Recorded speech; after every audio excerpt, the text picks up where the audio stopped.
Bungie's Marathon finally launched this week to lackluster player numbers and unpleasant surprises in terms of monetization, like a scummy battle pass and a strange request to delay official game reviews. Now, that's kind of weird, but Bungie isn't the only gaming company on the brink of destruction. On this week's Inside Games Roundup, Xbox commemorated their new CEO by revealing their next console, which is officially now a high-end PC console hybrid, currently dubbed Project Helix. Oh, we've got a few other stories from the games scene as well, like the shocking revelation that the American military shooter game Call of Duty might be political, and a fun throwback that pits over 800 gamers against a typical game from 1987. So let's kick off the news by throwing to the one Inside Game staffer that more or less peaked back in 1987, Brian Garr. I was 11. Okay, 11 in 97. And I think Battletoads came out a few years later. So that's when I really, like 91, I would say. Regardless, let's talk about Marathon. Gamers trying to figure out if Bungie's new extraction shooter is worth the $40 price tag. They might have to do some personal testing. That's because in reminiscent of the way sometimes studios will bury a stinker, Bungie has asked sites to delay reviews until later this month. So Metacritic is pretty much blank right now. I checked this afternoon, still no reviews. They delayed this game. They already got it. They already got their delay. Gosh darn it. What the? This doesn't make any sense. Meanwhile, the Steam stats are, I wouldn't call it a flop, but maybe underwhelming is the better word for it. Player counts hit about 88,000 on release day, that's Thursday, and that's well below projections and outside of the top 10 most played games on Steam. Yeah, so by comparison, Slay the Spire 2 just went into early access same day as Marathon released, and it pulled in over 175,000 players in the same period. Our early skeptics are reading the low numbers for Marathon as a sign of Bungie's hesitancy, especially after the Server Slam playtest hit more than 143,000 players at its peak. I also checked Slay the Spire 2, like after that, it like is up to like 400,000, like insane numbers. Anyway, some early Marathon players have had their issues with the game. In a heavily upvoted post, Reddit user Lemoni says that Marathon's paid battle pass is, quote, the worst value they've seen, and they complained about single skins, duplicate items, and no currency rewards compared to free-to-play shooters. Yeah, right? Yeah, I wasn't very enticed, so they didn't get my money.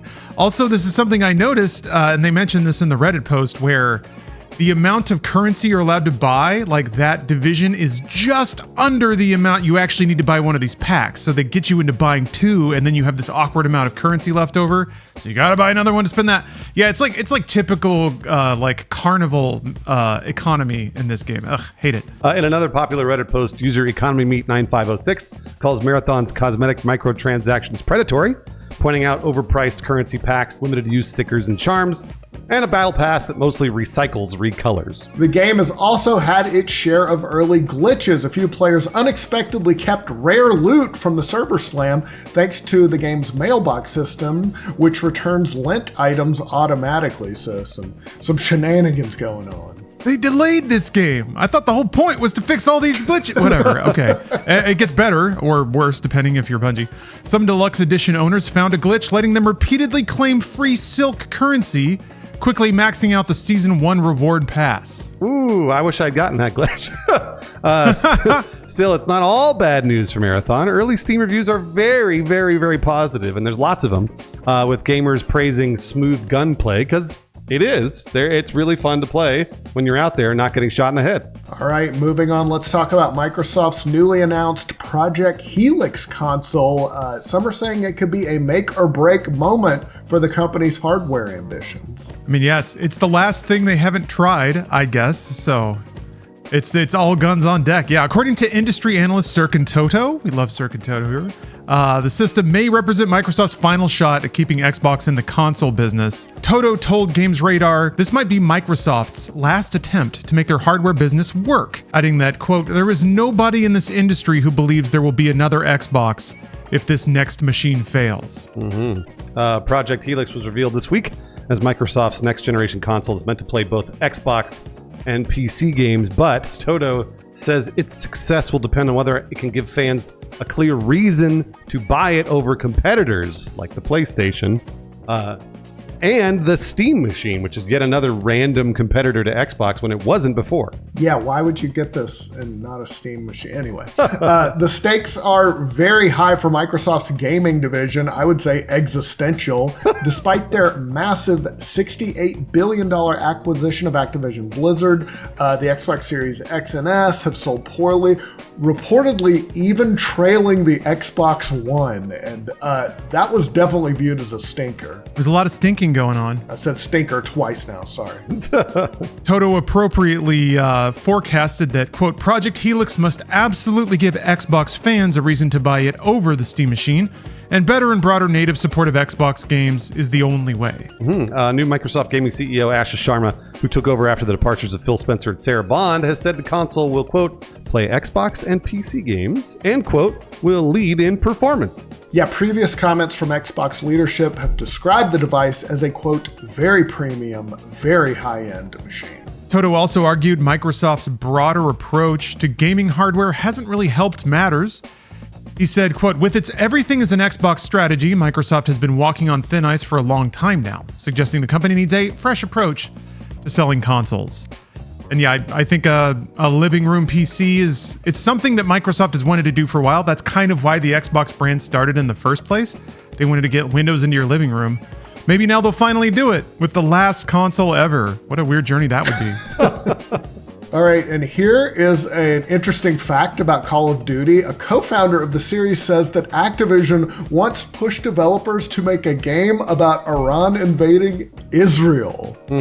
I believe this. Chance Glasgow made the claim in a post on X, saying that after the formation of Respawn Entertainment around 2010, there was a, quote, very awkward pressure from Activision for us to make the next COD about Iran attacking Israel. He added, luckily the vast majority of our devs were disgusted by the idea, and it got shot down. You know, I get a little exhausted of games being very generic with their political affiliations. Like COD now, it's basically G.I. Joe. It's just two made-up organizations that are constantly fighting. But that's vastly preferable to anything like this. Oh my gosh. Yeah, Glasgow also shared some development trivia about the controversial No Russian mission in Modern Warfare 2, saying that the infamous sequence initially existed only as a plot point in a loading screen before designers eventually expanded it. That's awesome. That's really cool. And it was a very powerful mission. Yeah, for sure. He said that the early team intentionally tried to make Warfield disturbing. What a weird concept for Call of Duty, writing, quote, we wanted players to feel disgust, and we purposefully sought to make them actually feel bad for war. And this is why I like some of the earlier COD campaigns, is they have some of those beats, in addition to the oorah, fuck yeah, like Kid Rock American military moments, where you're like doing tricks on a snowmobile, shooting at random Russian soldiers. It's a good time. But yeah, there used to be a little bit of commentary if you knew where to look in a Call of Duty campaign. All right, and finally, boys, have you ever thought you could tackle a classic adventure game, like an 80s retro adventure game with zero help? It turns out almost nobody can. Brian, I know why you included this story, by the way, because I didn't even know the story existed. I haven't read this anywhere, and I look at gaming news all the time. Somehow Brian found this story. This is a banger. And I played this game. Like, I owned it back in the day. About 800 people recently tried just that, the adventure game, taking the first ever adventure game aptitude test created by Woe Industries. It's a really appropriate name. Also, this is kind of unfair, all right? The challenge was to beat the 1987 point-and-click classic Maniac Mansion without a walkthrough, hints, or outside assistance, all under a strict 4-hour time limit monitored by a digital proctor. They chose like the wackiest, weirdest, impossible to figure out game. It has multiple endings. You like pick your characters. You can only get to specific endings with specific characters. They chose the meanest game to throw at these people, so I'm not shocked that almost none of them made it through. I just want to know if they had to microwave the hamster or not, because you could do that in Maniac Mansion. That was a huge deal in 1987. You could stick the hamster in the microwave, push start, and it would just go... It's great. But yes, the results were brutal. There were 831 participants. Only 2 finished the game in time. I mean, the 4-hour time limit also seems kind of unfair too. But that's crazy. Yeah, as Woe Industries put it, quote, a 0.24% pass rate makes the agate one of the most prestigious and rigorous exams in the world. The SAT, MCAT, and most forklift operator certifications lie prostrate at our feet. Oh gosh, we're memeing hard. I love it. The two individuals that actually completed this challenge will receive a diploma with a seal of authenticity. Oh man, a gamer diploma. Now I really want one, but I don't know that I could beat Maniac Mansion in 4 hours. I gotta be honest. No way.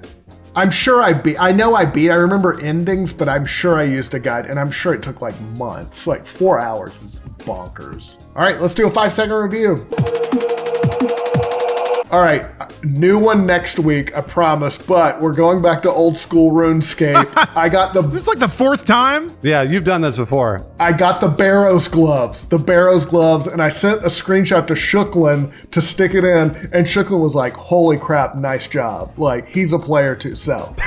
Barrows glove. You got that cape, and now you got your gloves? That's right. It required a brutal quest that took... I feel like me months overall to finish. Yeah, Recipe for Disaster was gross. Anyway. Will they send you a certificate with a seal of authenticity? You are the most mid-game, old-school RuneScape player ever. The okayest RuneScape player.